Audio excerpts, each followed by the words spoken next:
오늘 최성해 총장에 대한 검찰 측 증인신문과 변호인 반대신문이 있었습니다. 검찰 주신문은 그동안에 검찰 수사받는 과정에서 진술했던 내용을 법정에서 다시 한번 반복하는 정도 의미가 있었던 거고요.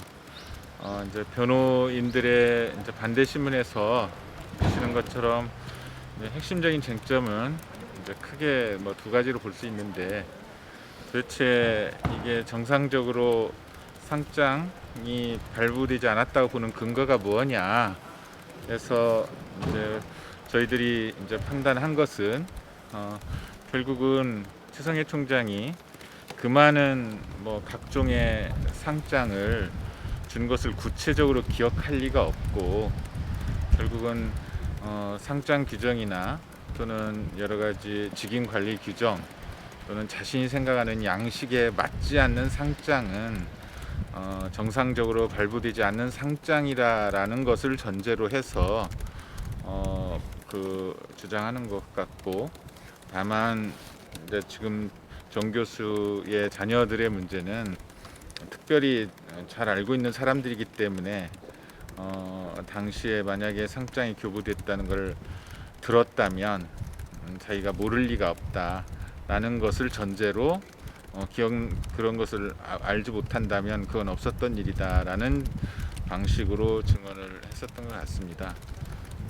이제 이 점에 대해서 이제 그 변호인 측에서는 실제 이제 발행됐던 각종의 상장들을 중심으로 문서의 양식 또는 여러 가지 표창장의 형식이라든가 직인 관리에서 누락된 여러 표창장들이 현재 실제로 존재하고 있고, 무엇보다도 지금 2014년 이전에는 가장 중요한 근거인 상장 대장이 없는 상황이기 때문에 결국 그것을 객관적인 근거도 불분명할 뿐만 아니라 이제 결국은 최성해 총장이 자신의 기억에 의존해서 그런 일이 없다라고 얘기를 하는데, 그것은 기억이 불분명할 수도 있고 또는 뭐 다른 어떤 주관적인 의도 하에서 그 기억을 달리 진술할 수도 있기 때문에 그럴 여러 가지 가능성에 대해서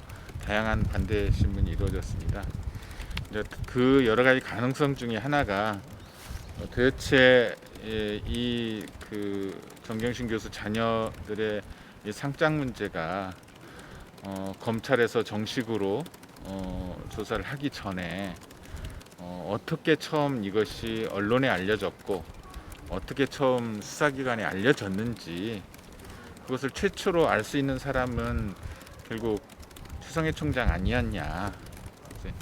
그 안다는 것은 결국 이렇게 논란이 되기 이전부터 알고 있었다는 것이고, 그것은 그동안에 이 사건을 통해서 비로소 알게 됐고 자신은 표창장이 나간 것도 몰랐다라는 내용과 무슨되지 않겠느냐라는 것을 전제로 해서 다양한 질문들이 있었습니다. 하지만 지금 오늘 최성해 총장의 답변은 처음에는 언론을 통해서 처음 알았다라든가 뭐 이런 얘기를 했다가 나중에는 언론에 보도되기 2-3일 전에 알았다. 그리고 그것을 직원을 통해서 들어서 알았다라고 했다가 또 그 직원이 도대체 누구냐, 언론에 최초 나가기 2-3일 전에 직원으로부터 들었다면 그 직원이 누구냐라고 계속 반복 질문을 했었는데, 이제 마지막에는 직원으로서 들은 것이 아니라 정 교수님으로부터 전화 받고 알았다, 뭐 이렇게 얘기를 했습니다.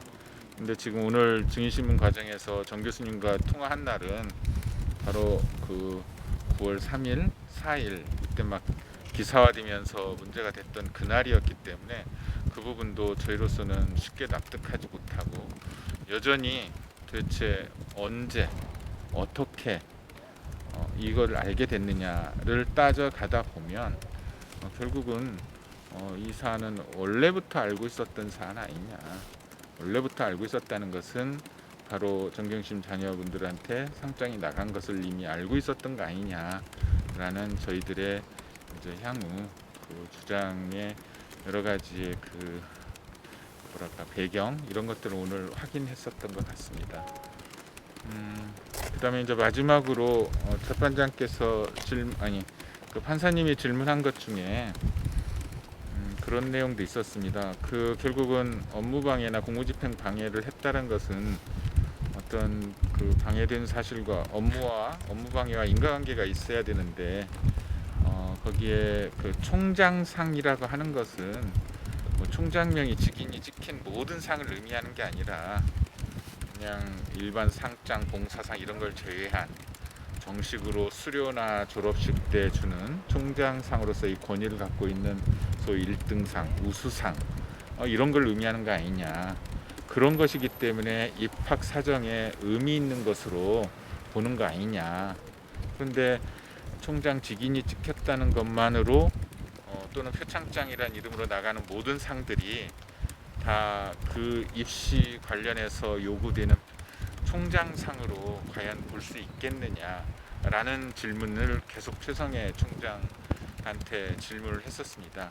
봉사상 등 다양한 집단적으로 총장 직인이 찍힌 상이 나가는데 이것이 바로 나름 권위를 갖고 있는 총장상으로 볼 수 있느냐, 이런 의문을 갖고 계신 것 같고, 이 부분은 이후에 이것이 업무방해에 해당하느냐 공무집행방해에 해당하느냐에 있어서의 또 하나의 중요 쟁점이 될 것 같습니다. 어쨌든 이런 종류의 쟁점으로 오늘 증인이 이루어졌고, 어쨌든 뭐 그 증인은 검찰에서 진술했던 내용을 계속 유지하긴 했지만 또 반대신문 과정에서 많은 의미 있는 진술들을 저희들은 했다고 오늘 판단이 됩니다. 아마 나머지의 여러 부족한 부분들은 이후에 다른 입증이나 증인 신문을 통해서 하나하나 보완될 거라고 생각을 합니다. 특히 이 사건이 과연 그 제기된 계기가 위헌이 이 사건 당시에 이루어진 건지, 아니면 그야말로 그 사전에 이미 표창장 나간 것은 오래 전부터 알고 있었던 것이었는지도 물론이거니와, 또 여러 가지 다양한 형태의 표창장, 형태의 표창장과 여러 경로를 통해서 나간 표창장들이 과연 당연히 뭐 의미 없는 이 사건 표창장이 아니라 하더라도 그게 뭐 표창장 아닌 거 아니지 않느냐라는 부분들에 대해서 다양하게 이제 증인이나 증거를 통해서 입증해 나갈 생각을 하고 있습니다. 이것으로 마치겠습니다. 그러면 최성희 씨가 이미 그 의혹을 알고 곽상도 의원에게 제보를 했다고 보시는 거죠? 이제 어쨌든 저희는 여러 가지 가능성들을 다 열어놓고 하나하나 밝혀갈 생각입니다. 아직 뭐 그렇게 단정 하기 어렵고요. 예. 본인이 증언했던 말도 기억도 못하고 계속 말 뒤집는 얘기도 하는데 신뢰성이 좀 문제가 있지 않나요? 그러니까 뭐 제가 같은 얘기 반복하는데, 어떻게 정경심 자녀에게 표창장이 나간 것을 아느냐? 처음엔 언론 보도를 통해서 알았다. 그런데 언론 보도 나간 날이 사실은 9월 3, 4일경인데 2, 3일 전에 알았다고 했다가 직원으로부터 들어서 알았다고 하다가 또 정경심 교수로부터 들어서 알았다라고 하는 많은 얘기들이 오늘 한자리에서 횡설수설했습니다. 근데 저희는 그 어느 것도 아직은 확정 지을 수 없고, 최소한 이 사건이 언론에 의해서 표면화되기 전에 본인은 알고 있었다. 여기는 오늘 확인됐다고 생각합니다. 그만할게요. 그러면 경합 신청은 아직 내부적으로 논의가 안 돼서 그런 건 거죠? 사무에서 오늘 조봉동 재판에서 정경심 교수를 차차기 재판 증인으로 오늘 확정한 것 같던데. 아니 저는 처음 듣는 얘기예요. 예. 내부적으로 또 논의를 해야지. 논의를 제가 함부로 말할 수 있는 상황 아닙니다. 네, 제 가방. 예, 죄송합니다. 제가 너무 많이 오고. 내 가방. 감사합니다. 이 무거운 것 같은데.